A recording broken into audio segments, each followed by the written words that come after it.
Golpe no crime organizado. Mega operação faz prisões e apreende arsenal gigante de armas que iriam para facções criminosas. Crime da Braskem. Prefeitura de Maceió já sabia do risco de queda da mina desde setembro. Sem saída. Israel ataca a cidade com quase 1 milhão de refugiados palestinos. Mediador do Catar fala em crime hediondo. O ICL Notícias, segunda edição, está no ar.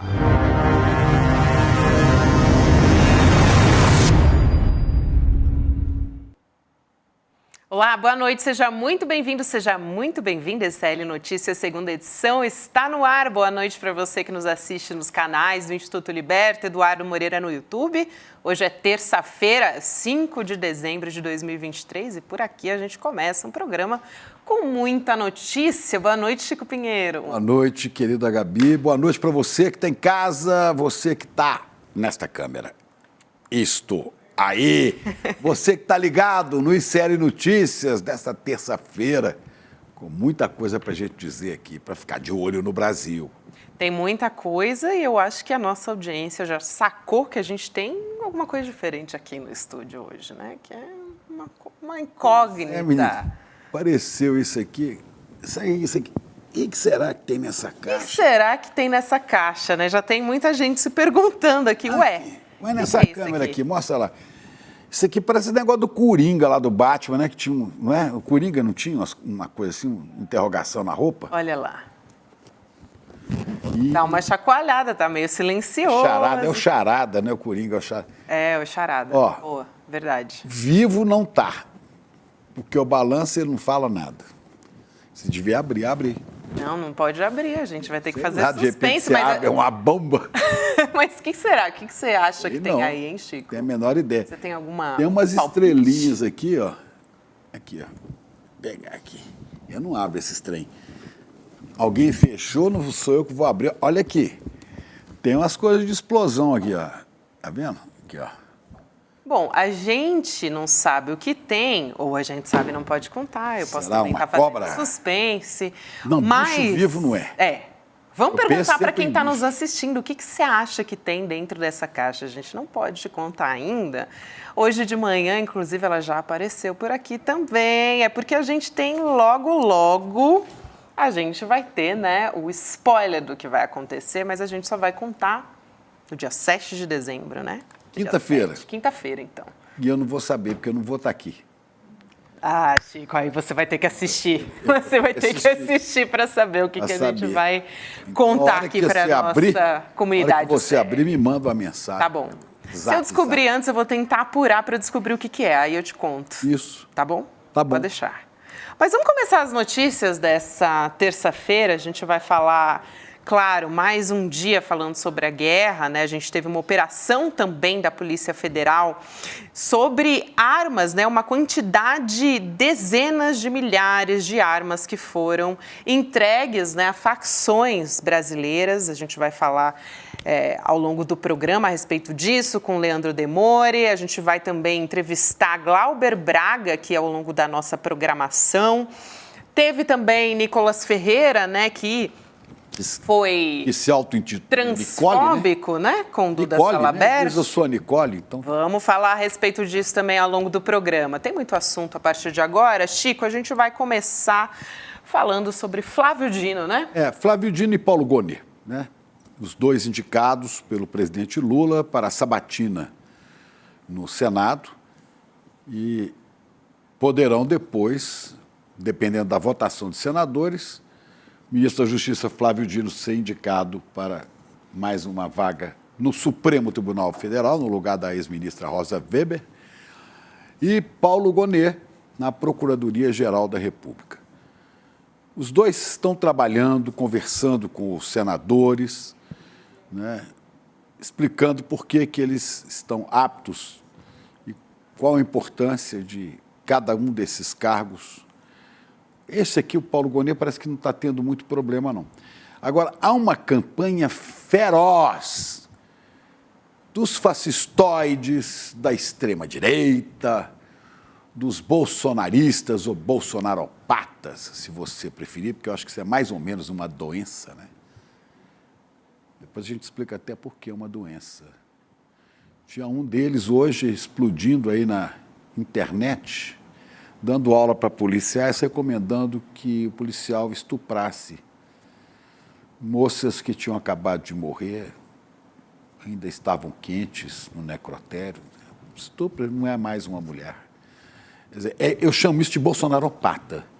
Nesse curso que esse policial dava aula, né, Eduardo Bolsonaro também aparecia às vezes. E tem um outro aqui dizendo que se orgulhava de ter matado não sei quantos, né, e que se uma mulher é criminosa, é vagabunda, como ele diz.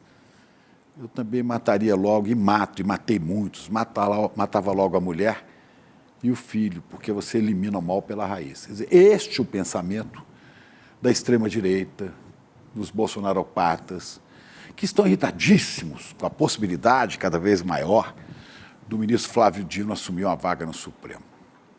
Uma das líderes desse grupo de extrema-direita é a senhora Michele Bolsonaro. Ela estava num evento, se não me engano, no Rio Grande do Norte, e disse isso aqui, vamos ouvir.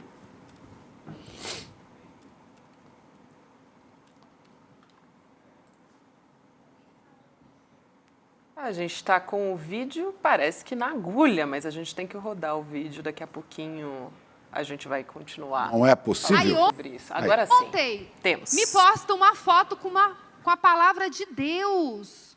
Posta uma foto com a Bíblia. Se ele é comunista, ele é contra os valores e princípios cristãos, porque o comunismo foi o que mais perseguiu os cristãos. Meu povo, o que está acontecendo com vocês? Não existe comunista cristão. É de contramão com a palavra de Deus, sim. Ela fala do ministro Flávio Dino. Ela nunca soube o que é comunismo, né? E se você for olhar, embora o comunismo, né, rejeite religiões, há muito mais pontos de convergência entre o que propõe o comunismo e o cristianismo do que o capitalismo, do que o milicianismo, como desses dois policiais que eu citei aqui, professores bolsonaristas. Contra esses eu não vi ela se irritar. Mas ela vem falar isso porque não tem nada para falar de Flávio Dino. Aliás, eles não têm nada para falar sobre o Brasil, né? E cada vez mais irritados, porque o ministro Flávio Dino defende a democracia, o ministro Flávio Dino condena e critica aqueles arruaceiros, golpistas, bolsonaristas que tentaram tomar o poder no dia 8 de janeiro e se deram mal. Ela critica o ministro Flávio Dino porque a Polícia Federal, que é do Ministério da Justiça, apreendeu 43 mil armas potentes, poderosas, tráfico internacional de armas, que iam para a PCC, para Comando Vermelho e para as milícias. Eles gostam tanto de milicianos, né? A família Bolsonaro já condecorou, já empregou em seus gabinetes milicianos e parentes, esposa, mãe de milicianos, tudo na família Bolsonaro. Contra esses, ela não se irrita, mas ela fica irritada quando a Polícia Federal, sob o comando de Flávio Dino, apreende 43 mil armas que eram trazidas para o Brasil. O contrabandista era um paraguaio, Diego Hernán Dirizio, que está foragido. A Polícia Federal, nas suas investigações, descobriu... 2.000, né, apreendidas armas. 43 mil. 43 mil armas. Sim, mas... Em 3 anos, eles movimentaram algo como 1 bilhão e 200 milhões de reais. 1 bilhão e 200 milhões de reais, que entraram no Brasil para fortalecer grupos de traficantes de crime e milicianos, claro. Milicianos como aqueles que matam e mataram, por exemplo, Marielle, né? Marielle, olha aí. Armas que vieram da República Tcheca, que vieram da Croácia, que vieram da Turquia, armas e dinheiro vivo. Claro que isso incomoda muito os bolsonaristas, né? Armas que iam para aliados milicianos. O Rogério Jordão, agora ele explicou aqui, ele tinha Nosso redator. Exatamente, chefe. 2000? Ele disse o seguinte, foram 2.300 apreendidas e 43 mil armas movimentadas. É o total de... 43 mil. Agora ficou claro. Que resultam em 1 bilhão e 200 milhões. O que é isso? Né? Então é isso. Essas são as críticas que eles fazem a Flávio Dino. Esta é a cartilha que orienta o pensamento bolsonarista. Então é contra isso que a gente não pode deixar de falar. É contra isso que o jornalismo decente, honesto e que defende a democracia tem que bradar, ao invés de ouvir essa senhora completamente deslocada, né, um misto de viúva de político vivo, Jair Bolsonaro, né, e pastora frustrada, falando aquilo de que ela não entende, porque não entende nem de comunismo e muito menos de cristianismo. Ou será que aqueles policiais aos quais eu me referi aqui, eles são cristãos, cidadãos de bem, são eles os representantes do lema Deus, Pátria e Família? Ou será familícia? Arranjar argumentos melhores. Minha gente, vamos continuar aprofundando essa história daqui a pouquinho, viu, Chico? Mas antes a gente vai falar dessa situação grave, continua muito grave. A mina da Braskem, em Maceió, corre risco de colapso a qualquer momento. A gente tem reforçado isso todos os dias e foi uma história que a gente trouxe em primeira mão, que a gente trouxe uma série de reportagens com a Heloísa Vilela. E a gente comentou ontem, aqui no ICL Notícias segunda edição, que as autoridades de Maceió já sabiam do risco de desmoronamento da mina e do risco também de os moradores de Maceió, que eles estavam correndo há bastante tempo. Mas agora apareceu um documento, um ofício sigiloso da prefeitura com data de 13 de outubro. Olha só, foram dados apresentados em setembro que já indicavam as áreas vulneráveis e o risco aos moradores de outros trechos além do bairro de Mutange. Vamos chamar o Leandro Demore aqui para a gente detalhar essa história e também dar uma olhada nesse documento passo a passo. Demore, boa noite para você, querido. Olá, gente. Boa noite. Salve, Demore. Salve, Chico. Vamos lá, Demore. Eu tô aqui, não tô ouvindo, na verdade, o Demore, mas avisei já a nossa produção. Mas, enquanto isso, vamos ouvir qual que é a história desse documento. O que a gente pode destacar? Já vi que a gente tem uma arte aqui com alguns trechos grifados que a gente pode ir trazendo por aqui. Esse documento é um documento da prefeitura, né, de Maceió, mostrando que eles já monitoravam, aí tá aí o documento, né, foi publicado pelo jornal o Globo, se não me engano, hoje, né, mostrando que eles já identificavam, né, o perigo do colapso da mina, mas mantiveram isso em sigilo, sabe-se lá por quê, isso tem que ser cobrado agora da prefeitura, mantiveram em sigilo, segundo o que disse a prefeitura lá para o jornal o Globo, era para não causar nenhum tipo de pânico ou correria das pessoas. Mas, gente, se havia um colapso iminente da mina, quer dizer, a prefeitura deixou as pessoas lá em risco de serem engolidas por um buraco, é isso de fato, né? Tá todo mundo fazendo politicagem em cima desse negócio agora, né? A gente tá vendo, né? A gente tá tendo aí, já tem um afundamento de 1,80 m dessa área, e lembram que a gente fez o programa ontem aqui? Eu falei, quem quiser recuperar o corte até, tá aí na internet. Eu falei ontem, vocês vão lembrar disso.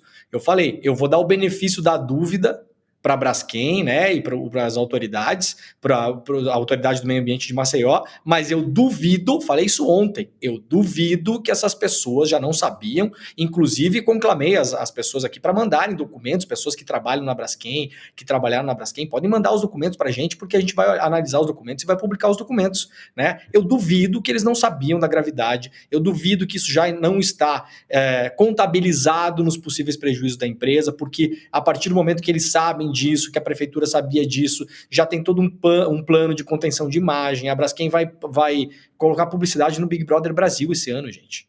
É disso que se trata. Os caras vão fazer, como disse o Chico ontem, né? O Chico muito bem falou, por que a Braskem coloca publicidade no Big Brother?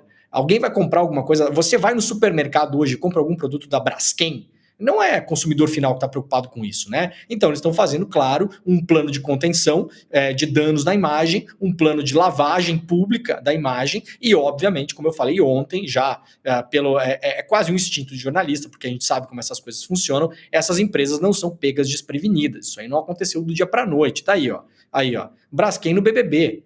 Time reciclagem. Tá aí a Braskem, ó. Então eles já sabiam disso, agora tem a prova de que a prefeitura já sabia disso pouco tempo atrás, né? Mas eu quero apostar, que tem documentos internos na Braskem de muito mais tempo atrás, que eles já sabiam do risco e já se preparavam para o risco de indenizações. Vamos lembrar o seguinte, as indenizações da Samarco, da Vale e da BHP, 8 anos, até agora não foram pagas. Foi paga uma parte das indenizações, transferiram pessoas de lugar, mas os 70 bilhões que eram das indenizações estão sendo discutidos na justiça ainda. Chico, sabe quanto é que a Vale, sozinha, só a Vale, faturou no ano passado? 222 bilhões de reais. A multa era 70. Eles estão há 8 anos sem pagar. Então eles estão há 8 anos acumulando faturamentos de 200 bilhões de reais, só a Vale. A Vale é sócia de uma outra mineradora naquela questão da Samarco. Eles estão há 8 anos acumulando esse dinheiro. Na hora que for pagar, Chico, vai ser igual a juntar uma moeda colada num chiclete na calçada para Vale. Não vai custar nada. Agora, e a Braskem tem um plano para fazer a mesma coisa, como a gente falou ontem. Vamos usar um batalhão de advogados para tentar empurrar isso até o final dos tempos. Quanto custou para as famílias? Famílias que perderam pessoas, famílias que perderam a casa, perderam seus planos, perderam tudo, assim como em Maceió. E eu estou reparando desde ontem toda a cobertura jornalística. Eu não estou falando do Big Brother, todos. Ontem eu vi assim, Saugema é responsável, o Saugema é responsável pela tragédia em Maceió. Primeiro que não é tragédia, isso é crime ambiental, como a gente dizia ontem. Tragédia é um tsunami, é um vulcão entrando em erupção, é uma tragédia ambiental. Isso é crime ambiental, não é crime. E o Saugema é responsável. O Saugema estava lá quietinho, mas ninguém fala assim, Braskem é responsável pelo crime ambiental. Não pode julgar antes, não precisa nem julgar, é óbvio, está aí. Braskem é responsável pela destruição em Maceió. Você repare em toda a mídia, aparece da maneira mais econômica possível, nos jornais, nas TVs, nos rádios, o nome da Braskem praticamente desaparece. Né? É uma ação que não tem um responsável. E isso eu aprendi muito cedo no jornalismo. Quando dava aula, eu falava para os meus alunos. Né? Toda vez que você omite o responsável, você omite a gênese de um fato criminoso, você está absolvendo o criminoso. Você não pode omitir quem foi o sujeito daquela ação. Então, aqui a gente fala em alto e bom som. A Braskem trouxe desgraça para muita gente em Maceió. Muita gente. E pode trazer mais ainda. Ela trouxe desgraça para o meio ambiente. Assim como a Vale levou desgraça para Brumadinho, para Mariana. Né? Assim como a Samarco levou para Mariana. E por aí vai, velho. É isso. É a gana por dinheiro. E por dinheiro você esconde. Você tem até o ofício aí, né? Da comunicação, de que isso era sabido há muito tempo. Vamos mostrar o ofício? Cadê? Acho que tem aí. Olha aí. Aí, ó. Eu vou ler aqui, ó. Prefeitura de Maceió, Coordenadoria Municipal e Especial de Proteção e Defesa Civil. Né? Manifestações patológicas e trazer maior risco para a região, os imóveis, não sei o quê, blá. Ressaltamos ainda acerca da necessidade de manter os dados aqui colacionados, bem como todos os seus anexos sob sigilo. Necessidade de manter os dados sob sigilo até que todos os trâmites legais sejam concluídos, sob pena de divulgação antecipada de dados sensíveis, que sem um correto trabalho de comunicação podem causar transtornos aos municípios, né? Então isso aqui há 2 anos, né? Há 2 anos que a prefeitura de Maceió sabia disso.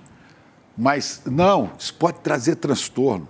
Trazer transtorno é o silêncio deles enquanto o chão está sendo solapado, né? Exatamente. Enquanto estão comendo por dentro. Desde setembro, deste ano, há 2 meses. Desde setembro, exatamente. Desde setembro. Aí deixaram tudo para a última hora, né, Chico e Gabi? Deixaram tudo para a última hora, perdão, dei um chute na minha câmera sem querer aqui. Deixaram tudo para a última hora e aí a gente viu na semana passada a polícia entrando na casa das pessoas para expulsar as pessoas da casa delas. 10 minutos. Quer dizer, não tinha prazo. Exato, não tinha prazo para você avisar com calma. Por que sigilo? Por que isso foi colocado sob sigilo?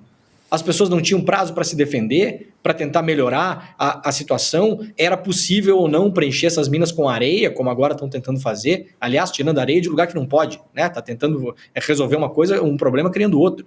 Já saiu notícia sobre isso, né? E a gente tem, como você falou, quem são, onde está a imagem dos helicópteros da imprensa na casa dos diretores? Que a gente cansou de ver. Quando é empresa pública, né, Chico? Quando a empresa pública, assim, parece que daí aí bate na empresa pública, aí arrebenta a empresa pública. Aí vai lá e bota a imagem do diretor, e bota a imagem do presidente, e bota a imagem de não sei quem, e bota a imagem do presidente da República. Quando é a Braskem, aí é o Salgema. Esses dias rolou até uma campanha, fazer um paralelo aqui para as pessoas entenderem a gravidade disso, rolou uma campanha encampada aí por umas entidades aqui no Brasil em relação ao conflito na Palestina. Uma campanha, né, uma campanha de lavagem de imagem também pro regime Netanyahu. Aí o texto de divulgação de muitos influenciadores que vestiram uma camisetinha com um símbolozinho, assim, é maior cretinice, né? Maior cretinice. Aí o texto de divulgação era assim, ó, Gabi. Vimos o maior massacre cometido contra judeus em Israel pelo Hamas depois do Holocausto. Ponto. Aí a frase seguinte era: por outro lado, em Gaza, uma guerra está matando mais pessoas do que jamais se viu. Uma guerra está matando, Chico. Não é uma Entendeu? guerra. Não, primeiro que não tem guerra, né? Você viu algum palestino guerra, armado? assim, Você viu algum palestino Chico? armado? É na faixa de Gaza? É a escolha das palavras, né, Demônio? Isso, é uma guerra. Não é Netanyahu que está matando com o apoio do Biden? Não são os sionistas que estão matando. Não são os sionistas. Quem está fazendo isso é uma guerra. É uma guerra. Isso. Que ruim a guerra, né? Nossa, vamos lamentar. Uma guerra. É o sujeito inominado. Não tem rosto. Não tem responsabilização. Uma guerra pode responder. É como se você dissesse para esses caras, pois é, né, lá nos anos 40, 1940, de 39 em diante, os campos de concentração mataram muitos judeus inocentes. Isso. Não, quem matou foi o Hitler, foi o nazismo. Exato. Foi o nazifascismo que matou judeus pelo mundo inteiro e perseguiu os judeus. Né? Exato. Vai ficar bem claro que nós repudiamos os ataques feitos aos judeus, mas não toleramos os judeus nazistoides que agem ao modo do nazismo, por isso nazistoide, né?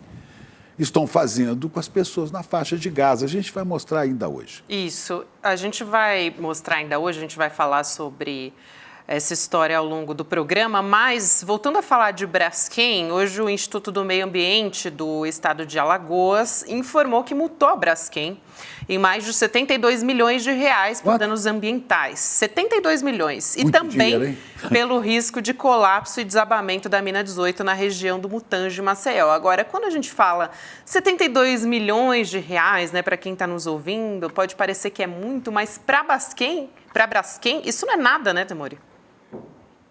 Não, obviamente isso não é nada, né? É uma empresa que está num ramo altamente lucrativo, um ramo do qual a economia depende, né?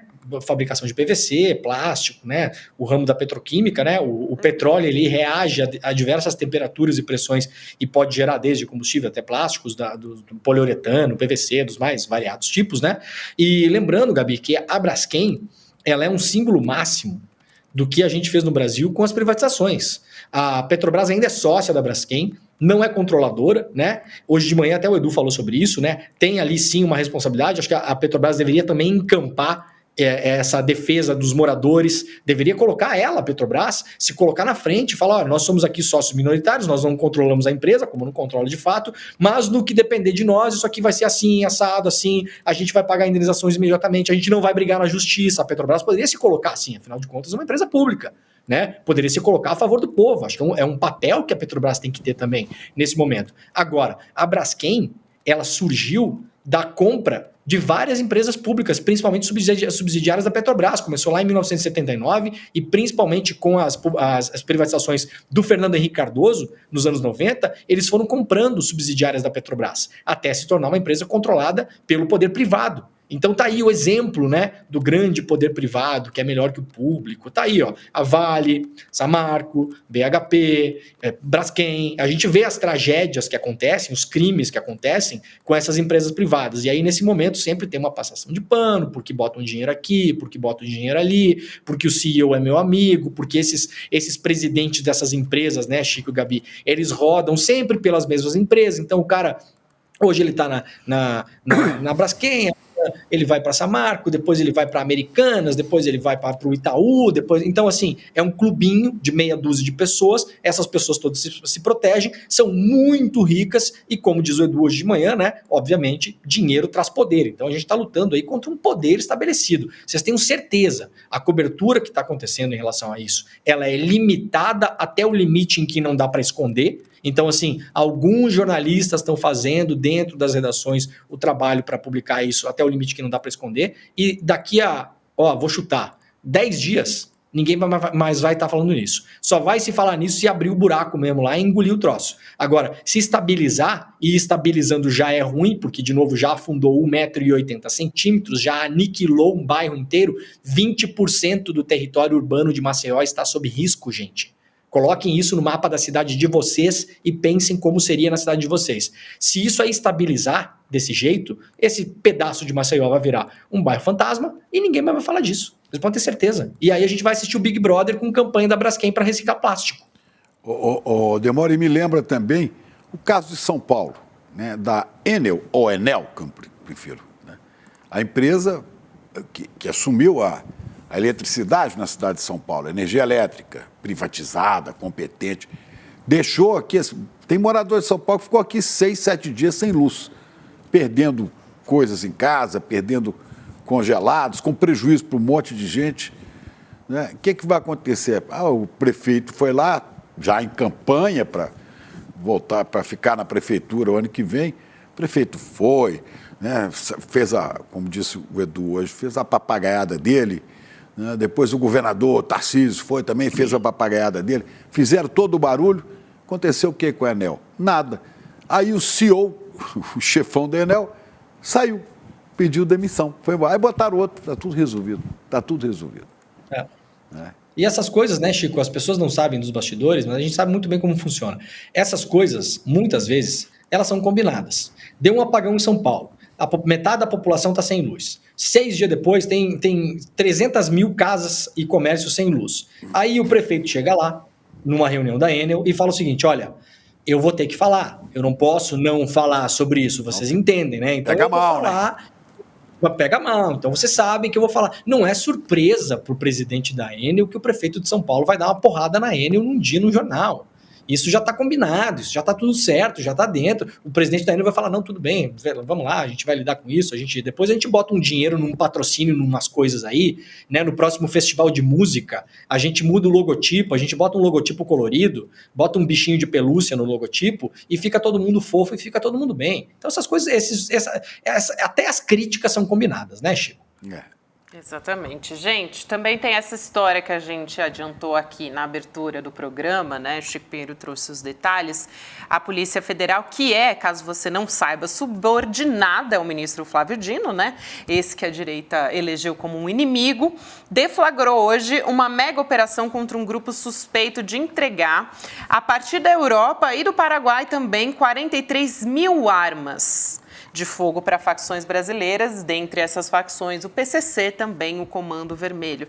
Esse grupo, ele operava um esquema bastante complexo, que a gente vai conversar aqui com o Demore, multimilionário também, movimentou mais de 1,2 bilhão de reais só em armamentos. Olha só o que a gente está falando. 1 bilhão e 200 milhões de reais. Exatamente. Em armas. Em armas. Foram cumpridos 25 mandados de prisão preventiva, 6 de prisão temporária e 52 mandados de busca e apreensão no Brasil, nos Estados Unidos e no Paraguai. E aí, como a gente disse, mais de 2.000 armas foram apreendidas.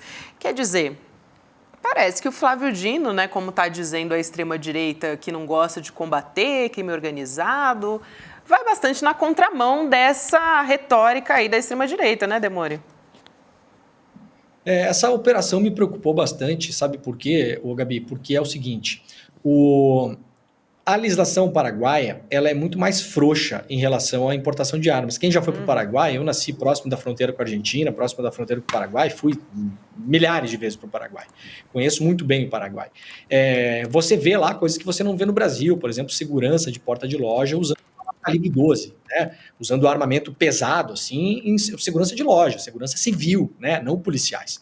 O Paraguai é muito mais leniente com isso. Mas isso me preocupou por quê? A gente viu no Brasil nos últimos anos um afrouxamento da legislação sobre armas, né? Então, isso permitia que muitos clubes de caçadores, atiradores, né, esportivos pudessem comprar uma quantidade absurda de armamentos. A gente já viu operações da Polícia Federal mostrando que a suspeita que nós tínhamos lá em fevereiro de 2019, quando o Bolsonaro, no meio do carnaval, editou os 4 decretos de armas, já tinha uma suspeita, eu falei sobre isso nessa época, muita gente fala, você está exagerando, você está tentando adivinhar o futuro, não sei o que. Gente, a gente faz tanto tempo esse negócio aqui que, assim, perde até a graça a brincadeira, né? Você vê, né, o Chico e Gabi, você vê o negócio e fala, isso aí, já sei onde é que vai parar. Já vi. E eu falei, vai, né, o Chico, você sabe bem, né? Aí eu olhei na época e falei, vai ter gente montando CAC para comprar um arsenal e depois, magicamente, os arsenais serão roubados. E é exatamente o que aconteceu no Brasil nos últimos anos.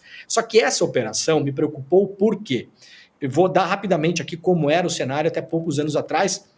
Tráfico de armas e tráfico de drogas é um assunto que eu... Só mostrar uma coisa, Demore. Deixa eu só mostrar aqui antes de você falar, porque você pode incluir no seu comentário aí. Isso aqui é um mapa de como é que esse negócio funcionava, né? O caminho para entregar armas, facções. As armas vinham, olha aqui, da Turquia, da Croácia, da Eslovênia e da República Tcheca. Então elas entravam pelo Paraguai e do Paraguai elas vinham para São Paulo e para o Rio de Janeiro. É esse o caminho, ó, aqui. Que vai ao encontro justamente do que o Demore está Leste falando, europeu, né? Paraguai, Brasil. Exatamente. Né? Isso.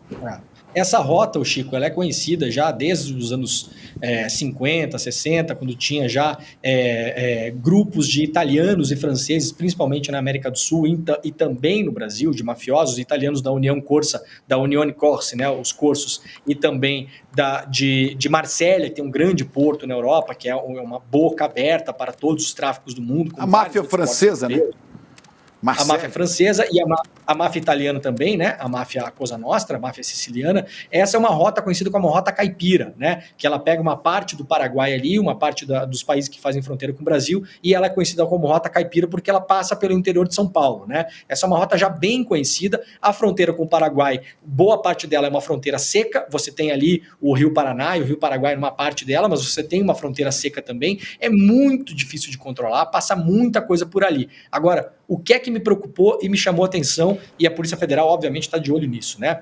Até uns anos atrás, o PCC e o Comando Vermelho, eles dominaram as rotas de tráfico da América do Sul para a Europa, principalmente, tá? Os dois, a rota caipira e principalmente as rotas na Amazônia Legal. O que é que o PCC principalmente começou fazendo isso? O Comando Vermelho tem parte nisso também, mas o PCC é o principal garantidor.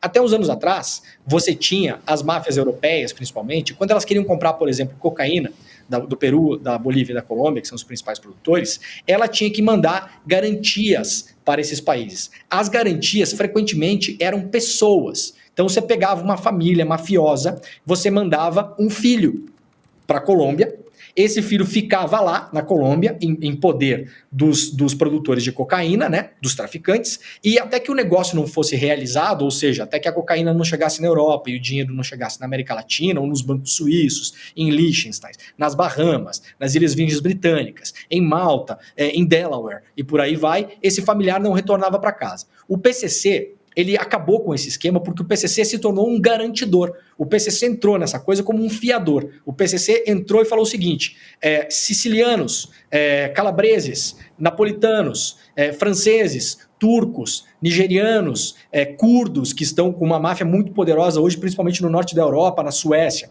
Nós garantimos o negócio. Então vocês depositem o dinheiro nestes bancos aqui e nós, PCC, garantimos que a cocaína chega no porto que vocês quiserem.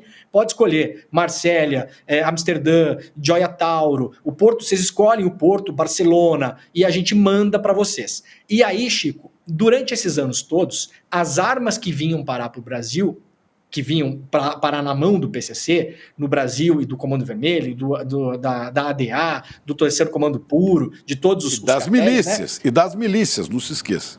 Das milícias também, né? Elas vinham, muitas delas vinham porque eram armas que eram o rescaldo do fim das Farc, né? Teve uma paz na Colômbia, uma paz temporária, várias Farc, as autodefesas colombianas, elas se renderam, muitas delas entraram na política e tal, entregaram armas, ou muitas armas ficaram na floresta, em posse dessas pessoas, e aí havia uma troca, um escâmbio ali.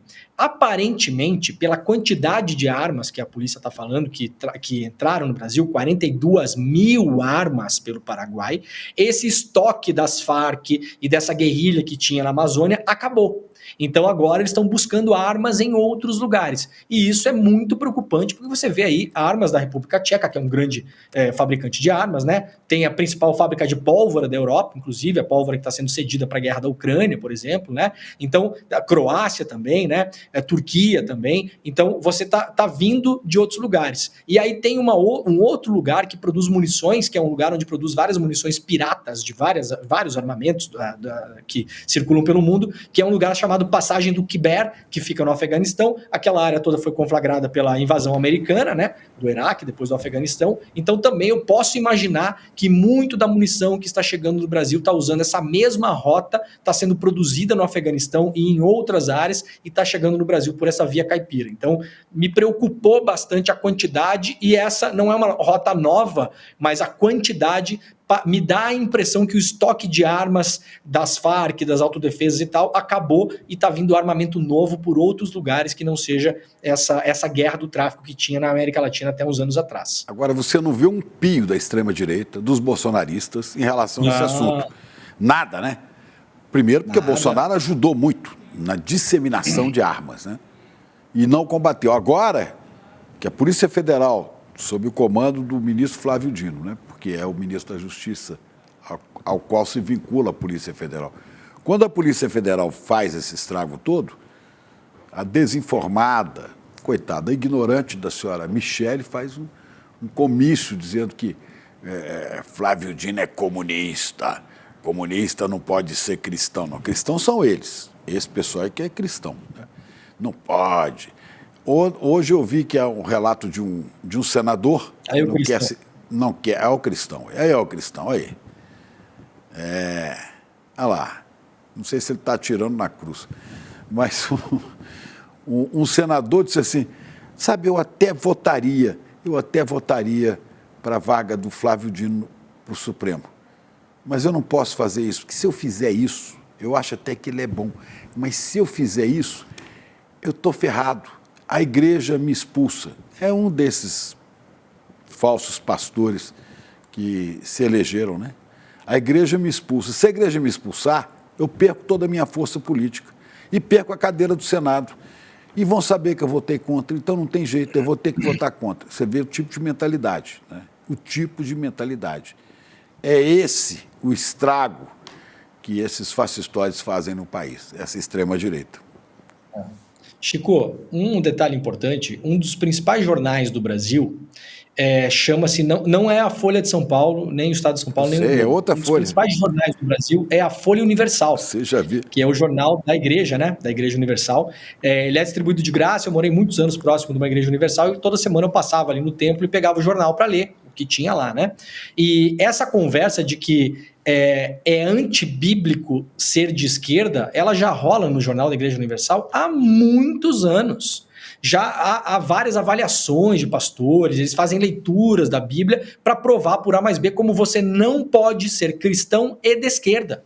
Então isso é uma coisa que já está incrustada nos fiéis de várias agremiações, várias denominações religiosas no Brasil. Mas olha, o que orienta, né, o fundamento do Evangelho, da Boa Nova de Jesus, que é o amor ao próximo, é o quê? É a vivência comunitária. Está lá nos Atos dos Apóstolos, os cristãos tinham todos os seus bens em comum, né? Partilhavam os seus bens, doavam os seus bens segundo a necessidade de cada um, em comunidade, né? Daí para comunismo é pouca coisa, mas esse Jesus não interessa. Você nunca viu Jesus defendendo o individualismo, o acúmulo de riquezas. É mais fácil um camelo passar pelo fundo de uma agulha do que um rico entrar no reino dos céus. Quer dizer, esse que acumula, né? Esse que se entesoura e achando que garante alguma coisa a mais nessa vida, esse está fora. Esta leitura fundamental do Evangelho, que é ética do cristianismo, essa não orienta esse povo. Esse povo se orienta por outro tipo de coisa. E usa mentirosamente a mensagem do Cristo para os seus objetivos. Um monte de gente, coitada, muita gente até de coração bom, mas gente que não tem informação, ignorante. Por isso que eu acho que é fundamental, sabe, Demore e Gabi, uma educação política, para as pessoas entenderem a quem que elas estão servindo sem saber. Porque se isso não for feito, não vai demorar muito, nós vamos ter aqui, Brizola já alertava isso, né? Uma nação não mais democrática, autocrática e o pior, teocrática, autocrática em nome de um Deus, esse do Deus, pátria e família. Tem uma outra informação a respeito disso, né, Demore? Acrescentando, junto a essa aula que você deu aqui, muita gente no chat falando, olha só, foi uma aula sobre como funciona o crime organizado. De fato, tem um nome que se destacou, né, como principal operador desse esquema, que é o empresário argentino Diego Hernán Dirizio. Ele é dono de uma empresa no Paraguai que importava essas armas dos países como a Croácia, a República Tcheca, desses países que a gente mostrou no mapa, né? E ele é considerado o maior contrabandista, de acordo com informações, né, que a gente teve dessa operação, de armas, o maior contrabandista de armas da América do Sul. Então, uma pessoa bastante importante nesse esquema todo, né, Demore? A Argentina, historicamente, Gabi, ela foi ela recebeu traficantes. Ela tem uma história da Argentina com os mafiosos franceses e italianos, que ela é dos anos 40 já. A imigração italiana que aconteceu no Brasil, ela é muito diferente da imigração italiana que aconteceu na Argentina, por exemplo. A imigração que aconteceu na Argentina, ela é muito mais parecida com a imigração que aconteceu nos Estados Unidos e no Canadá. E o que eu quero dizer com isso? Isso aí não é, de modo algum, dizer que as pessoas que moram nessas regiões da Itália são mafiosas. Não é isso, não. Agora, a imigração italiana que veio para o Brasil, a partir do final do século XIX, até aí os anos 30, 40, é uma imigração principalmente do norte da Itália, onde não havia infiltração mafiosa nessa época. Hoje já há. A máfia italiana está na Bolsa de Valores, ela investe em empresas, ela tá na Alemanha, na França, né? Ela se espalhou pelo mundo. Agora, nessa época, os imigrantes italianos que iam para Buenos Aires, principalmente, muitos deles, a imensa maioria deles, eram do sul da Itália. O sul da Itália é o berço das quatro principais máfias que ainda estão em ação na Itália, né? A Cosa Nostra, que fica na Sicília, a 'Ndrangheta, que fica na Calábria, a Sacra Corona Unita, que fica na Puglia, bem lá embaixo, e a Camorra, que fica na região da Campania, as pessoas conhecem mais como Nápoles, né? E então, assim, há uma tradição já na Argentina de ter recebido essas pessoas e de ter operado. A Argentina tem um porto importante, que é o Porto de Buenos Aires, né? E você tem um acesso facilitado ali, é uma questão geográfica também, né, Gabi? Você tem um acesso pelo Rio Paraguai, você tem um acesso ao Paraguai. Então você sobe o rio, né?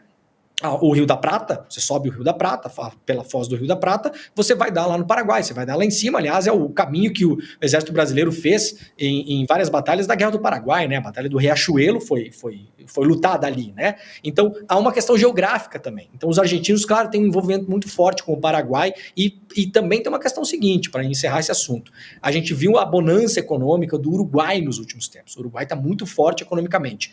É muito também porque o Uruguai é um país leniente ambiente com lavagem de dinheiro, com fuga de capitais, você leva dinheiro para lá e as pessoas não perguntam muita coisa. Então a Argentina ela está um pouco no epicentro ali entre o Paraguai e entre o Uruguai e fazendo essa rota com os europeus também. Então me parece bastante óbvio que tem a gente da Argentina envolvida nisso também.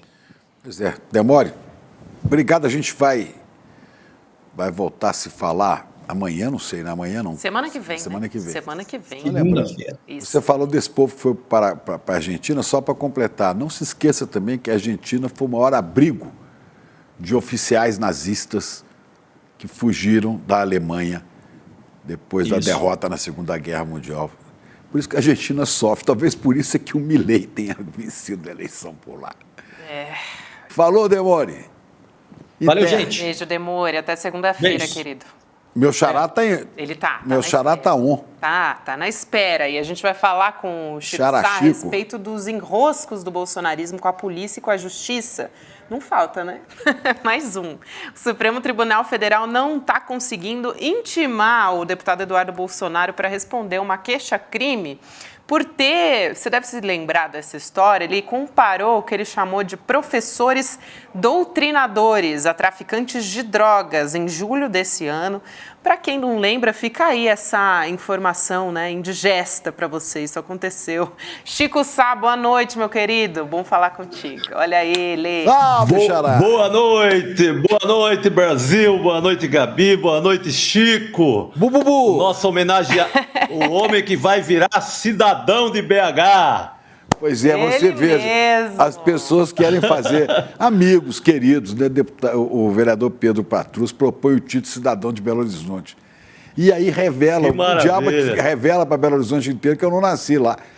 Ah, tá vendo? Ele não Pois nasceu é. lá. Mas não é estado de espírito? É porque Minas Gerais Mineiro. não é estado geográfico, Minas Gerais é estado de espírito. Ah, bom. E eu fui para Minas Bom, Gerais, eu nasci no Rio Grande do Sul, em Santa Maria, né? E fui para Minas Gerais com menos de 3 meses de idade. Eu falei, eu não nasci em BH, mas BH nasceu em mim há 70 anos. E nunca mais me desliguei de BH. É isso. Maravilha, Chico. Estou muito feliz. É isso Quinta-feira, aí. atenção, comunidade CL de Belo Horizonte e Redondezas. Se quiser bater um café comigo lá, estou na Câmara Municipal às 7 da noite. Isso Para uma aí. imerecida homenagem, mas vamos encontrar amigos. Fica o convite aí para os belo-horizontinos, para os mineiros. Chico, sobre essa história do Eduardo Bolsonaro, antes de você trazer aqui seu pitaco, vamos assistir o vídeo para a gente entender? Vamos ver. Preste atenção na educação dos filhos. Tirem um tempo para ver o que eles estão aprendendo nas escolas. Não vai ter espaço para professor, doutrinador tentar sequestrar as nossas crianças. Não tem diferença de um professor doutrinador para um traficante de drogas que tenta sequestrar e levar os nossos filhos para o mundo do crime. Talvez até o professor doutrinador seja ainda pior, porque ele vai causar discórdia dentro da sua casa, enxergando opressão em todo tipo de relação. Gente, já foram 7 tentativas do Supremo Tribunal Federal, não é isso, Chico? Olha, e vai continuar mandando o oficial de justiça e ninguém encontra o cara, né? Mas Só ele não que vai à Câmara? Acho que não frequenta muito, viu, Chico? O povo de São Paulo tem que cuidar mais na hora de votar nos seus deputados federais. Como é que elege um cara desse ligado à milícia carioca, elege aqui em São Paulo, o cara não comparece, o rapaz esculhamba professores. Quem fala mal de professor no Brasil, meu Deus do céu, isso é da pior espécie. Mas nessa conjunção está o suprassumo do bolsonarismo, né? Falar mal, destratar, falar mal de professor e fugir da justiça. Essa gente é especialista nisso. Chico. Falar mal de professor e fugir da justiça. Eles só sabem fazer isso. Mas, pelo amor de Deus, vamos multiplicar os oficiais de justiça, vamos pegar esse homem, né? Colocar ele para assinar essa coisa, porque a gente não está falando de algum anônimo, a gente está falando de um deputado federal, pelo estado de São Paulo. Isso é que é o mais grave, pelo estado de São Paulo. Então, dá para cercar, coloca um oficial de justiça em cada entrada do Congresso, que uma hora pega, né? Ô, Chico, Porque o Carlos Bolsonaro é a mesma coisa, ele foge de oficial. O pai nem se fala, o pai se esconde na hora que é para falar com a justiça mais do que qualquer um. Então, poxa, vamos colocar... Eu tenho uma tática, é colocar um oficial de justiça em cada entrada do Congresso, é fácil. Sabe, eu vi Gabi, eu vi o relatório dos oficiais de justiça tentando, descrevendo como é que tem sido a saga. Como é que tem sido a saga para tentar intimar o Eduardo, né? Diz que chegam no gabinete, aí tem aquela mentira, ele vai chegar, não vai chegar, enquanto isso ele dribla a turma, vai para casa, o maior drible do mundo. Então, porque o bolsonarismo foge da justiça? Mas, gente, dá para pegar esse cara, tem né? que ficar Pelo de amor de tocaia, Deus. né, Chico, para conseguir pegar o homem, pelo amor de Deus. Manda ele para Buenos Aires. Bota um oficial de justiça bom aí, corredor. Ou bota em Buenos Aires, onde ele vai levar o cumprimento ao Milei, e pega lá. Exatamente. Lá no Pega ele lá na chegada, né, do aeroporto. Isso. Pedir para nossa comunidade CL ajudar a justiça. Vamos comunicar os Onde oficiais está de justiça. Dudu Bananinha? Porque, pelo amor de Deus, vamos achar esse homem. O cara é um parlamentar federal. Pois é. Já que não está funcionando, né, Chico, dar plantão ali no gabinete dele, quem sabe se der um plantão no aeroporto de Buenos Aires, quem sabe dá certo. Do que Eduardo, o conhecido como Bananinha, de que Eduardo tem medo? Por que ele não aparece de cara limpa e fala assim, vocês estão me procurando, eu estou aqui, mata no peito. Querem me acusar? Provem. Mas ele critica professor,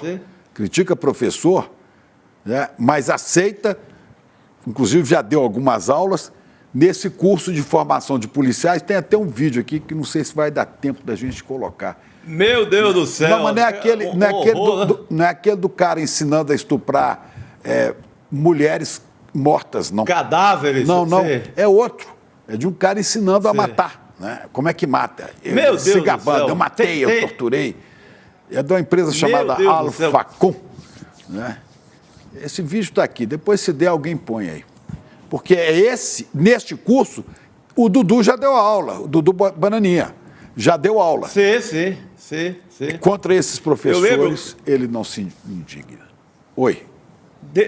A gente tratou sobre esse curso no ICL primeira edição no ano passado, quando, em plena campanha eleitoral, quando apareceu esse vídeo dessa formação de policiais que ensinam as maiores atrocidades do mundo. Mas, já que falamos de família Bolsonaro, eu fico na torcida, porque hoje eu vi uma notícia que me animou bastante, e tem relação direta com essa do Eduardo, é que a Procuradoria-Geral da República está tentando, com a Meta é que controla o Instagram e o Facebook, está tentando com a Meta pegar um vídeo que foi publicado pelo Bolsonaro, pelo Jair pai, o ex-presidente, 2 dias depois do terrorismo do 8 de janeiro. E esse vídeo, ele fecha a questão da denúncia, ele abre o caminho, finalmente, meu Deus do céu, finalmente, ele abre o caminho para o Bolsonaro ser denunciado pelo golpismo, pela questão do golpismo. Então, seria uma grande notícia, seria excelente para a população brasileira chegar ao Natal com essa notícia. Seria um presentaço, mais do que qualquer Papai Noel. Seria o Papai Noel da justiça, o Papai Noel contra a impunidade. Se a gente conseguisse chegar no Natal com uma denúncia, não estou pedindo muito, eu não estou pedindo nem prisão mais agora, eu estou pedindo... que o Jair Bolsonaro, pelo festival de crimes que cometeu, seja pelo menos denunciado pelo Ministério Público Federal, pela Procuradoria-Geral da República. E eu acho, Chico e Gabi, que estamos perto disso, viu? Pela primeira vez no ano, eu me animei um pouco em relação a essa notícia. Eu acho que com a nova PGR, podemos ter até o Natal esse presentaço do Bolsonaro finalmente denunciado. Pois é, Chico, mas tem uma parte 2, né, dessa... Este aí Este vídeo que está aí, qual é? Esse não é o do cara ensinando a matar. Esse é o que recomenda estupro de cadáveres? Não é. Não. Chico, eu acho que esse é... Na Alfacom, é da primeira... É da mesma empresa. É da mesma empresa onde o empresa, Eduardo, mas é um acho que outro vídeo. o Carluxo, o Carlos Bolsonaro também, eles andaram dando aula aí, né? Meu Deus do céu. Exato. É essa gente que está passando batido. Não se tem uma denúncia contra esse povo, não se tem um indiciamento, como tanto cobra o jurista, o Lênio, o nosso colega.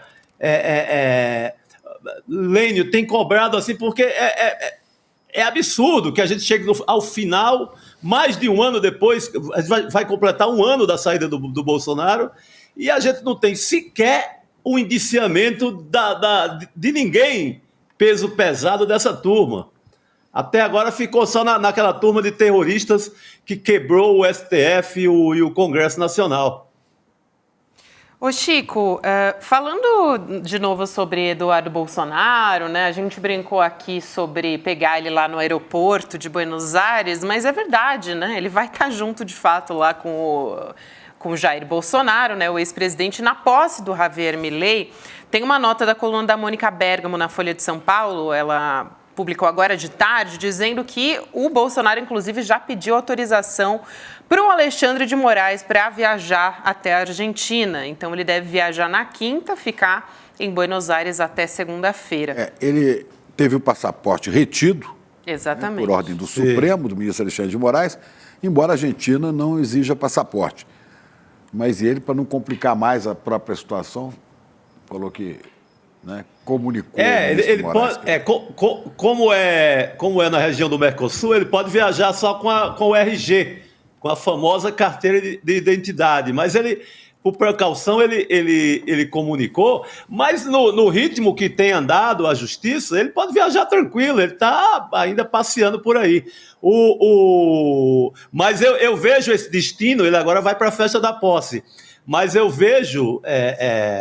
Não sou nenhuma madame de astrologia ou de leitura de cartas ou de leitura do futuro, mas eu vejo, não sou nenhuma vidente, mas eu vejo que a Argentina pode ser um destino, inclusive, de asilo político perante uma possível condenação do Bolsonaro, uma ameaça de prisão. Eu não descartaria a Argentina, Buenos Aires, com essa amizade que ele tem com o Milei, como uma possibilidade de fuga da prisão, pedindo um asilo político por lá.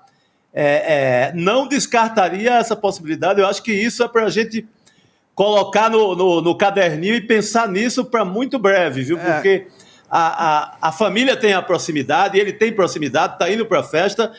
Eu creio que esse acontecimento pode ser mais breve do que a gente imagina.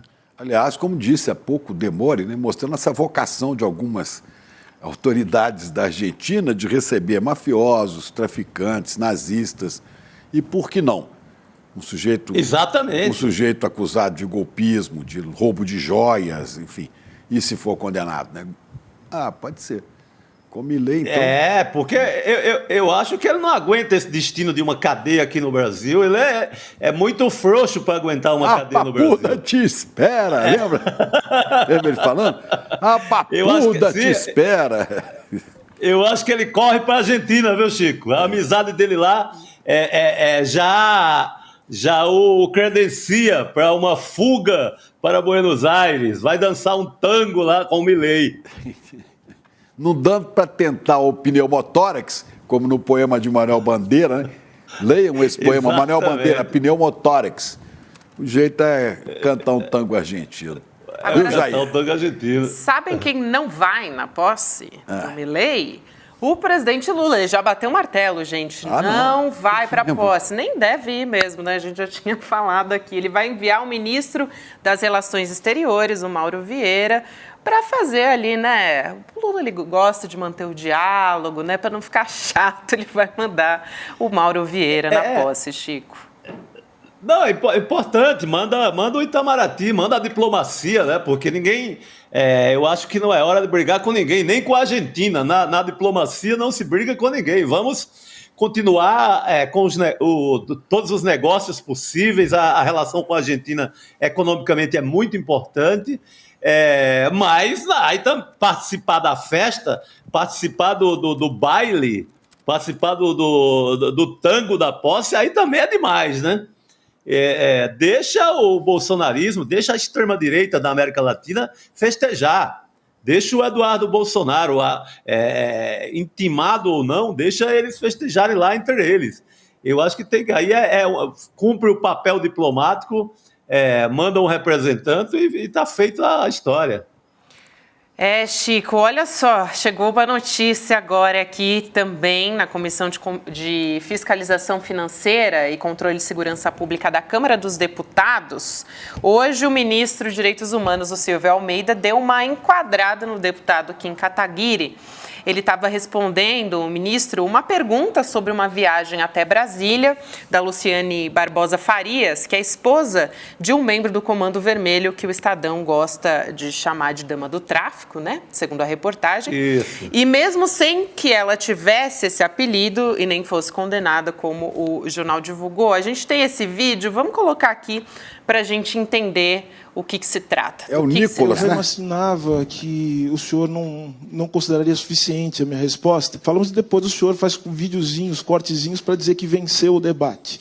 Isso é tipicamente do grupo de extrema-direita, do qual o senhor é um dos líderes, e que tem como algo usual fazer insinuações difamatórias. Então o senhor vai recortar esse vídeo e dizer que venceu um debate que o senhor nunca se propôs a fazer. E o grupo ao qual o senhor pertence é um grupo também responsável pela deterioração do debate público no Brasil. Eu tenho o direito de me posicionar politicamente porque fui vítima de ataques. E posso mostrar aqui, o deputado faz uma série de videozinhos, coloca aqui uma série de posts atacando a minha honra, fazendo insinuações e, portanto, eu tenho o direito de responder na condição de ministro de Estado que sou. Deputado, inclusive, é o seguinte, se o senhor acha que há alguma coisa de errado com as condutas que são tomadas pelo Ministério, tome as providências cabíveis. Caso contrário, o senhor estará prevaricando. Aliás, eu gostaria de aproveitar esse momento. Eu quero aqui franquear minha solidariedade com o padre Júlio Lancelotti, que tem sido vítima de ataques covardes por parte de um ex-membro do seu grupo. Sobre não ter políticas para vítimas, isso mostra que o senhor não tem o menor conhecimento sobre como funcionam as políticas do Ministério, porque, na verdade, as principais políticas do Ministério são para as vítimas. E reafirmo o que eu disse, o senhor e o seu grupo são um dos grandes responsáveis por desestabilizar a política brasileira, a democracia brasileira, eu reafirmo isso.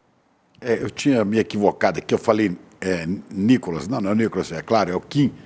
Mais para frente a gente vai falar do Nicolas Ferreira, um outro assunto também. Pois é. Exatamente, uma lição, uma aula do professor, do mestre e do ministro Silvio Almeida, né?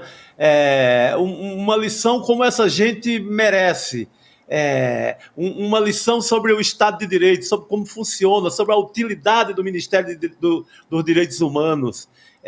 Assim, fica nesses momentos fica estabelecida assim, a grande diferença, né, entre essa gente da extrema-direita que não só atrapalha a democracia, mas como tenta minar diariamente a democracia no Brasil. E o professor Silvio Almeida, né, ainda vai no ponto central, que é essa ideia da lacração da extrema-direita, e mostra, inclusive, o método deles, como vencer um debate com Flávio Dino ou com Silvio de Almeida. Só é possível vencer um debate com eles se você faz cortes absurdos e divulga ali para sua galera, para sua claque. Porque se for no debate público como foi esse, hoje na Câmara, não tem para ninguém, né? Estamos falando de mestres, de sábios, de pessoas que têm muito conhecimento jurídico, filosófico e defende a grande causa dos direitos humanos. Foi mais uma aula do ministro Silvio Almeida para essa gente. Tomara que um dia aprendam. Eu acho que não, mas vamos torcer para que um dia se rendam e aprendam alguma coisa. Não aprende, não. Extrema-direita não aprende nada e não quer dialogar, quer disseminar ódio, quer difamar os outros. É o que fez, que tentou o Kim, fazer com o Silvio Almeida. Eu tinha falado no Nicolas, que o Nicolas também desafiou o ministro Silvio Almeida e levou a cota que ele merecia de resposta. Assim como eles odeiam o Flávio Dino, porque o Flávio Dino desmoralizava essa galera que não tem proposta nenhuma. Né? Essa galera de Michele, de Eduardo, de Carlos, de Carluxo, e ataca o padre Júlio Lancelotti. Veja que loucura. Meu Deus do céu, meu Deus do céu, Chico. Né? Essa é a pior parte, né? Que escolha, né, Chico? Além de tudo, uma covardia, né? Um pessoal que nunca se preocupou com o sofrimento dos outros, com os pobres, com nada, vai atacar. Devem dizer que o padre Júlio é comunista, né? Assim como, deve ser assim essa mesma, dizem que o Dino é comunista. Essa mesma conversinha, né? Nós temos e atacam uma pessoa que é símbolo do que melhor São Paulo tem em matéria de amor ao próximo, de solidariedade. Qualquer noite fria você vai encontrar o padre Júlio Lancelotti na rua, amparando os desabrigados, amparando os necessitados. Assim. Esse homem talvez seja a melhor coisa da cidade de São Paulo, o melhor ser humano, o que de melhor temos na ideia de amor ao próximo na cidade de São Paulo. Estão preparando um grande papo com o padre Júlio aqui, né, para lembrar o sentido verdadeiro e profundo do Natal. Aguardem que vem aí. Agora, tem o Silvio Almeida aqui no vídeo, sendo desafiado pelo Nicolas, que disse que o nome dele é Nicole, aquele dia que botou uma peruca loura. Vamos ver, mais um, olha aí. Boa. Solta, boa. Nicolas. Aí. Eu tenho uma visão de mundo. E pode ter certeza que enquanto a gente estiver aqui, a gente vai expor a verdade e a tua fala aveludada não consegue enganar o Brasil mais uma vez. Obrigado, ministro. Volte sempre. Ministro, seu tempo de réplica. Quem ouve o deputado falar parece até que ele gosta da verdade, né? É um negacionista, alguém que não se curva aos fatos. Se curvasse aos fatos, ele saberia, por exemplo, que eu nunca mencionei nada sobre o que ele... Esses espantalhos aqui sobre apropriação cultural, sobre branco fazer coisas. Isso é algo que eu nunca disse, nunca escrevi. O senhor criou um espantalho a meu respeito que não tem nada a ver com aquilo que eu sou e aquilo que eu faço. Eu acho curioso também o senhor se preocupar com prisão, né? Porque eu me lembro que quando iniciei o projeto de olhar para as condições do sistema carcerário a partir das decisões da Corte Interamericana que apontavam os piores lugares, o que me chamou a atenção foi que muitos dos senhores começaram a falar que eu ia fazer rolezinho nas prisões e criticando. E agora que estão sendo presos, estão sendo condenados, estão nas cadeias que o próprio Supremo Tribunal considera que são um estado inconstitucional de coisas, são verdadeiras masmorras, agora os senhores se somaram na luta pela dignidade do sistema prisional. Eu chamaria isso de hipocrisia, chamaria isso de alguém que não se curva em relação aos fatos. Ministro. Aí o ministro dando a resposta, né? E esse Kim, esse Nicolas, esses Bolsonaro, nunca foram na cadeia ver os patriotários que eles incentivaram a ruaça lá do dia 8, né? Os caras estão lá na Papuda, não vão lá não. Viu, Chico? Não prestam o menor apoio, assim, o próprio Bolsonaro nunca foi. Para não ser injusto, sabe o único que foi, Chico? O ex-juiz Sérgio Moro. Esse Sérgio foi. Moro. Esse visitou lá no primeiro momento, ao contrário do Nicolas ou Nicole ou do Kim, ou do próprio Bolsonaro, ou do Flávio, Eduardo, da turma toda. O Sérgio Moro, sejamos justos, visitou os colegas dele de extrema-direita, que tinham quebrado o Palácio do Planalto, o Supremo Tribunal Federal e o Congresso Nacional. O Sérgio Moro foi lá, eu lembro de uma visita dele, falou com uns quatro amigos do Paraná, foi dar um abraço e tal, prestar um apoio lá à turma do Paraná que foi que acabou na cadeia por aquele ato de vandalismo, terrorismo do 8 de janeiro. Tá aí, pelo menos tem uma qualidade esse ex-juiz. Eu não tinha descoberto nenhuma qualidade dele até então, pelo menos é solidário à turma dele lá do Paraná, né? Pelo menos isso. Pois é. É isso, Chico. Um beijo para você, Xará. meu querido. Até amanhã. Nossa audiência estava com Maravilha, saudade obrigado. de você. Mandou um beijo Boa aqui. noite, pra gente, comunidade. Alessandro. Estamos aqui, estamos na área. Todos nós, um beijão. Valeu.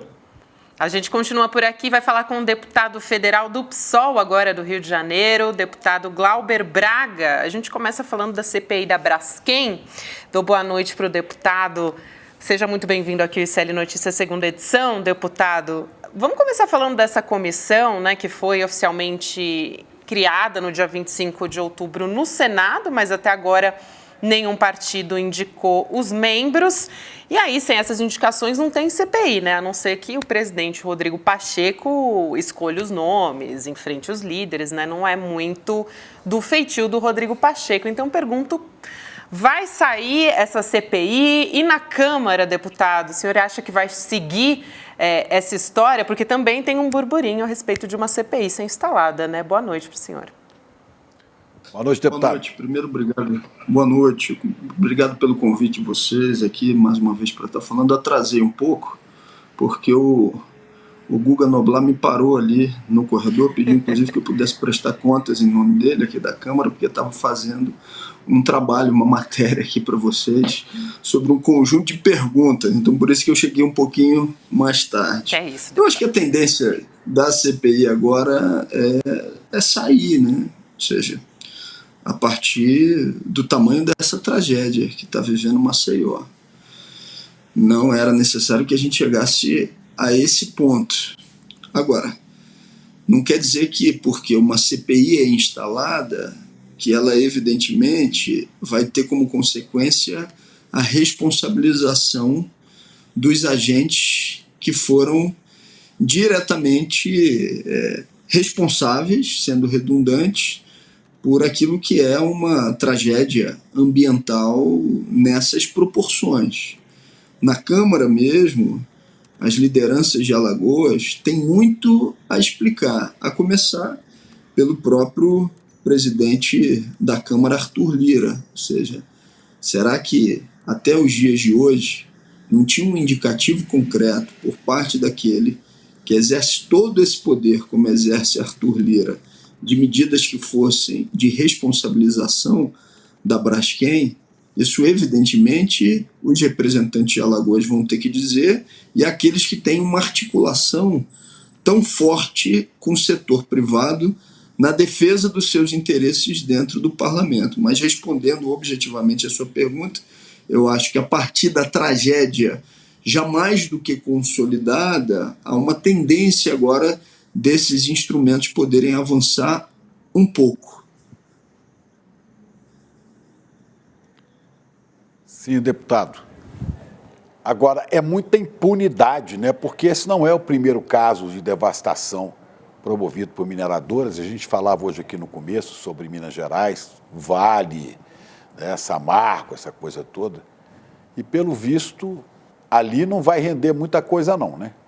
Em termos de punição. A blindagem é muito forte do ponto de vista institucional, né?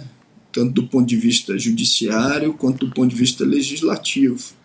Aqui na Câmara sempre teve uma bancada que são defensores dos interesses das mineradoras e de grandes corporações.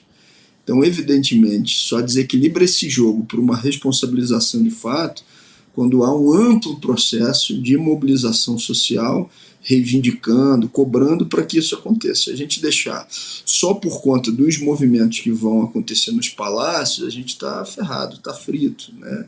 Porque os interesses dessas mineradoras e aquilo que elas põem no debate público é de um poder que, evidentemente, só se contrapõe se você tiver uma ampla mobilização. Então, respondendo também objetivamente a sua pergunta, não vai dar em nada? Acho que depende. Ou seja, sempre que um processo como esse está ocorrendo, a nossa tendência, e a minha também, é não acreditar em nenhuma responsabilização, visto o que é o histórico do Brasil. Mas como eu acredito no imponderável, num processo de organização, de mobilização, que venha cobrar a responsabilidade de fato, eu acho que o momento é exatamente da gente procurar estar fazendo isso e se mobilizando para tal.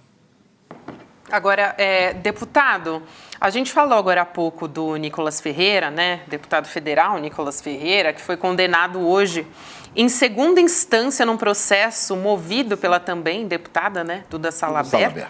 Em 2020, quando os dois ainda eram vereadores lá em Belo Horizonte, ele deu uma entrevista, o Nicolas, e se referiu a Duda Salabert com pronomes masculinos, né?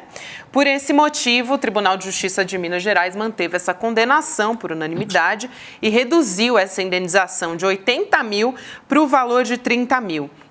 Agora, não é novidade, né, o Nicolas Ferreira se referindo a Duda Salabert no pronome masculino, também fez ponderações ali no parlamento bastante transfóbicas, né? Colocou uma peruca loira, também não vou nem retomar essa história porque ele não mesmo, vale a pena, né? Ele mesmo se auto-intitulou Nicole, né? Transfobia, né? Agora, o deputado, essa história de reduzir a indenização também de 80 para 30 mil, como é que o senhor avalia? O senhor acha que é o suficiente, pelo menos é algum movimento nesse sentido de mostrar que não dá para falar o que quiser, que não vai ficar impune?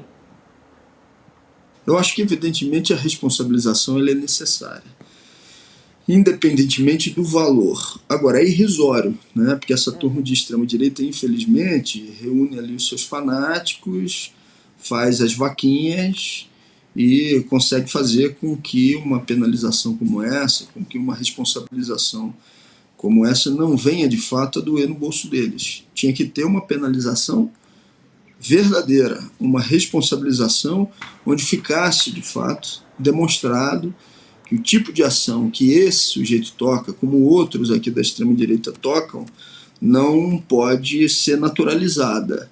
Mas ter uma demonstração institucional de que ele tem que ter limitações a esse tipo de ação, eu acho que é algo, sim, que a gente tem que avaliar como uma vitória, mas ainda uma vitória pequena, frente ao que deveria ser feito com esse cidadão, com esse rapaz. Ele deveria, de fato, perder o mandato como deputado federal. Não permanecer aqui se utilizando das prerrogativas que o mandato federal tem para cometer de maneira corriqueira, permanente, esse tipo de ataque transfóbico e todos os outros tipos de ataques que eles se utilizam, né, do respaldo parlamentar e institucional para tocar a partir de uma linha de orientação fascista.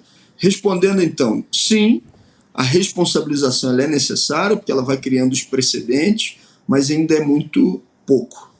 Pois é, deputado, impressionante que esse pessoal, essa extrema-direita, ela não tem nenhuma proposta, ela não combate nada com argumentos, né? É sempre isso. Acusa que o padre Júlio, diz que o outro é comunista, diz que outra hora é transfobia, e por aí vai. Quer dizer, não é um pessoal que tem nenhuma proposta, o negócio deles é disseminar a discórdia, a cisânia.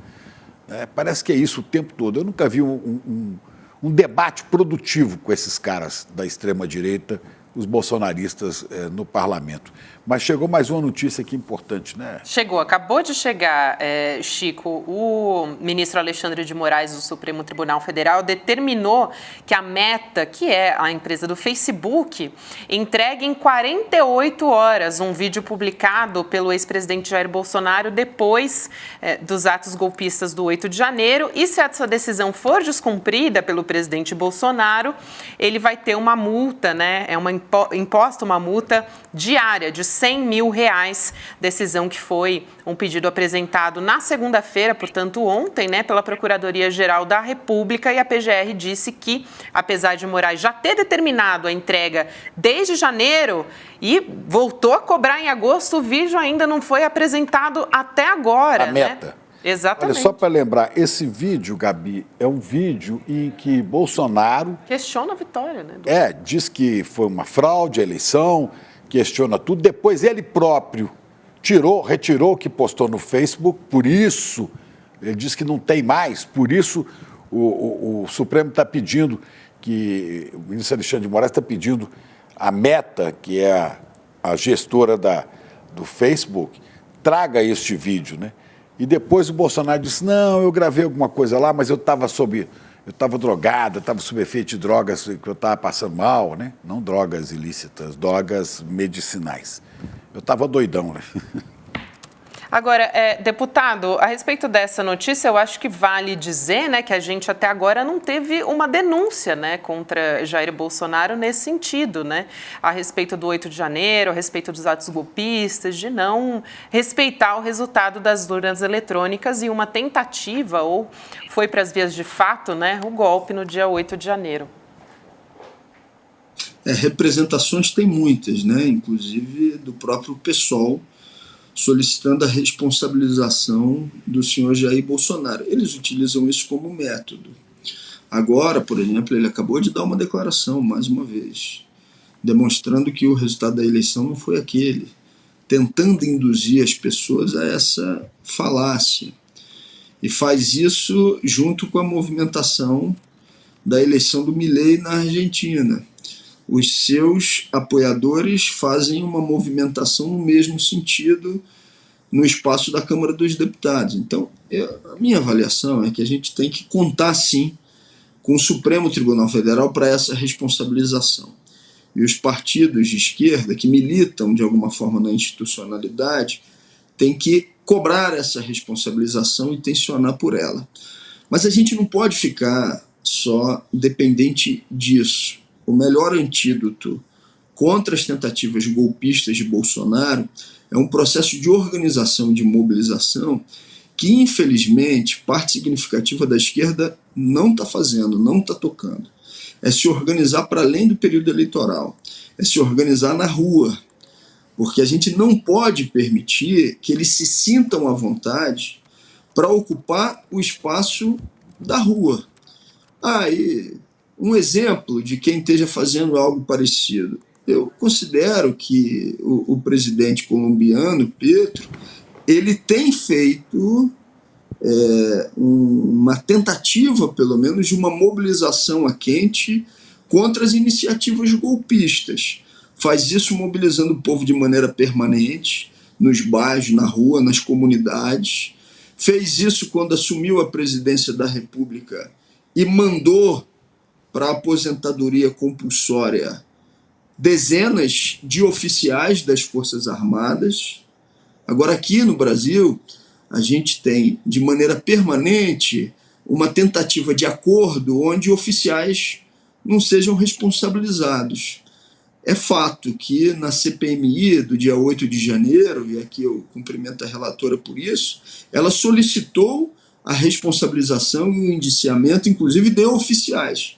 Agora, quem tem que ir agora na mesma linha é o Ministério Público e o Judiciário, que vai fazer o julgamento daquilo que ela encaminhou. Então, nós temos que nos mobilizar, não terceirizar tudo para o STF, mas cobrar do STF essa responsabilização, que não passe pano tanto para o senhor Jair Bolsonaro quanto para aqueles que foram cúmplices da tática golpista de Bolsonaro. E, ao mesmo tempo, esquerda se mobilizando na rua. Não pode ter vira-voto só no período da campanha eleitoral. O processo de mobilização, de articulação, de ocupação das praças, de formação de núcleos, tem que ser permanente. E, nesse sentido, a presidência da República pode exercer um papel fundamental que venha a inibir as tentativas golpistas de Bolsonaro e companhia.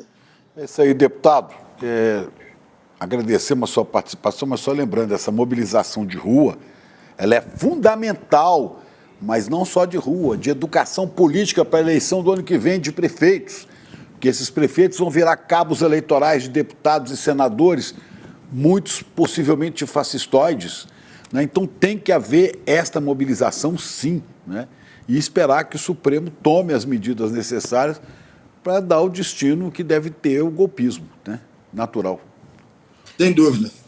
Eu que agradeço mais uma vez aqui a oportunidade que vocês me concederam e concordo plenamente. O processo de mobilização e de organização tem que ser múltiplo e nas mais variadas frentes. A esquerda não pode abrir mão de ocupar o espaço da rua.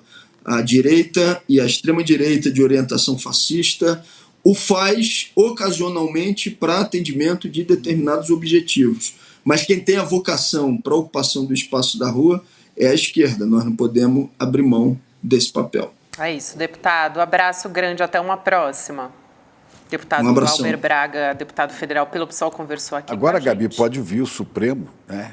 E é por isso que eles têm tanto medo do Dino no Supremo, né? É por isso. Exatamente. Agora a gente vai falar da guerra, né? Israel ampliou essa frente de guerra para o sul de Gaza. A gente começou a falar a respeito disso ontem. Atacou a cidade de Khan Yunis. E detalhe, tá? Se calcula que lá estão nada menos do que 800 mil refugiados que vieram da parte norte. Você deve se lembrar que Israel foi, né, massacrando essas pessoas. Foram, na verdade, mandando elas irem do norte para o sul, foram já para Khan Yunis, que é bastante ao sul da faixa de Gaza, e agora elas têm que ir para Rafah, que é praticamente a ponta, né? É o finalzinho, é o extremo sul da faixa de Gaza. Pega 1 milhão de pessoas, ela até mais, traz para o sul, e agora eles não têm mais para onde ir, um lado é o mar, o outro é muro, e jogam bomba em cima das pessoas. Vamos assistir o vídeo? Vamos ver, olha só. Ó, a gente está vendo agora um vídeo que liga justamente o norte ao sul da faixa de Gaza, né? As pessoas correndo e tem uma ambulância que já tem uma pessoa, né? Uma pessoa, provavelmente uma vítima desse bombardeio. Olha só, as pessoas correndo, ao mesmo tempo tem gente andando de bicicleta, correndo de bombardeio, gente. Imagina o desespero dessas pessoas. Enquanto isso, a ambulância, né? A única ambulância. Gabi, é como se esses civis desarmados, fossem terroristas. É como se mulheres e crianças fossem terroristas, né? E vítimas da sanha assassina de Netanyahu e seus asseclas, né? Lá, aqui, em todos os lugares, inclusive dos Estados Unidos. Exatamente. Enquanto isso, a gente vê, a gente ouve, na verdade, o bombardeio. Olha só, tá chegando um dos enfermeiros que estava numa charrete, porque ele estava ali provavelmente atendendo essas pessoas, e começam a colocar os cidadãos da faixa de Gaza dentro dessa ambulância, porque era o único veículo, né, que tinha capacidade de ir mais rápido para fugir do bombardeio. Enquanto isso, tem gente que não tem alternativa, tem que ir a pé, tem que ir de charrete, tem que ir de bicicleta. Olha, e não são imagens de nenhuma TV de lá, não, é da agência France Press, né? São imagens que também passaram na CNN Internacional, né, na BBC, não é de nenhuma TV comunista, né, nenhuma TV terrorista do Hamas. E é tão grave essa história, como a gente viu nesse vídeo, a gente está acompanhando essas imagens, que o mediador do Catar, que tem servido ali como negociador, né, entre Israel e o Hamas também, a acusar Israel de crime hediondo. Eu achei até que demorou, né, Chico, para a gente ver algum posicionamento nesse sentido. O mundo inteligente, o mundo sensível, civilizado, olha para isso aí e fala, é um massacre. Isso é um genocídio, isso é uma covardia de Netanyahu e esses sionistas tarados que querem eliminar daquele território todos os palestinos, né? Mulheres, crianças, civis de toda a ordem, é isso aí. É isso, gente. É difícil, né, a gente encerrar assim, porque realmente as coisas continuam muito graves na faixa de Gaza, mas a gente não vai deixar de falar a respeito disso. Vamos voltar aqui ao assunto da Caixa, que muita gente ao longo do programa tentou adivinhar, viu, Chico? Vem para a Caixa, você também. Sabe o que falaram aqui no nosso chat? Eu trouxe algumas possíveis respostas aqui que eu achei tem na Caixa? Boas. O Marcos Melo disse, é o Chico Sá dentro da Caixa? Chico Sá não é, né? Porque ele já apareceu aqui conversando com a gente. A Eda disse, um panetone, a Eda Castro. Letícia, uma novidade bomba. Isso, com certeza, a gente pode dizer que é, né? Porque uma novidade bomba. Uma novidade bomba, a gente pode dizer que é. Mais gente falando que é o Chico Sá, o Thales Patrick, o Pedro Vasconcelos. É a condenação do Bolsonaro? Essa daí a gente também, né, tá de olho nisso. O Guilherme Pato, Rosalim Pato, o referendo do Maduro. E o Red York também falando, é o bilhete premiado da Mega Sena de fim de ano. Gente, se for isso, eu também quero, tá? Serão as joias da Arábia. Pode ser. Podem ser também, podem ser também. Gente, muito bom. A gente tem um vídeo aqui que acho que vai dar um gostinho do que a gente está falando dessa história, né, do dia 7. Vamos assistir. Oi, pessoal do jornalismo do ICL. Vocês já devem ter recebido uma surpresa que eu mandei para vocês. E essa é uma caixa muito especial, com uma novidade muito importante, que nós iremos lançar aqui no ICL. E esse lançamento vai ser na quinta-feira, 7 de dezembro, no NU. E vocês podem ter certeza que o que tem aí dentro foi feito com muito carinho. Mas olha, vocês não podem abrir a caixa. É só na quinta-feira. Agora, enquanto isso, vocês podem tentar adivinhar o que é. Quinta-feira é o Chomsky Day e essa é a grande novidade do ICL para toda a sua comunidade. Conto com a presença de vocês. Até lá! Muita gente dizendo aqui, olha, não sei o que é. Uma pessoa, eu vi que comentou aqui, o Marcos Melo, achei que o comentário, ele falou, eu não sei o que vai ser, mas vai ser a alegria da comunidade ICL, muito bom, isso pode ter certeza, mas o resultado vocês vão saber na quinta-feira, agora, dia 7 de Depois de amanhã. Depois de amanhã. Isso. A gente vai saber. Enquanto isso, a gente fica aqui na curiosidade também, né? Bom, é isso por hoje. A gente também vai ter aula do ICL no dia 17 de dezembro, sempre lembra você, 8 horas da noite, com o Eduardo Marinho, uma conversa entre Eduardo Marinho e Eduardo Moreira, falando sobre a indignação como filosofia de vida, né? O Eduardo Marinho, ele tem uma longa experiência, ele foi para as ruas para conversar com as pessoas, conhecer a realidade das pessoas, que era bastante diferente da que ele vivia, e aí ele trouxe sobre essa história, né? Ele trouxe aqui um papo com o Edu Moreira que a gente pode acompanhar, mas para você garantir a sua vaga, você tem que entrar em icl.com.br/N2, 17 de dezembro, um domingo, 8 horas da noite. Agora sim, vamos de Sinapse ICL? Bora lá! César Calejon e Robertinha Garcia vão entrevistar a Margarete Brito, advogada, fundadora e diretora executiva da APEP. É isso, gente. A partir de agora você acompanha.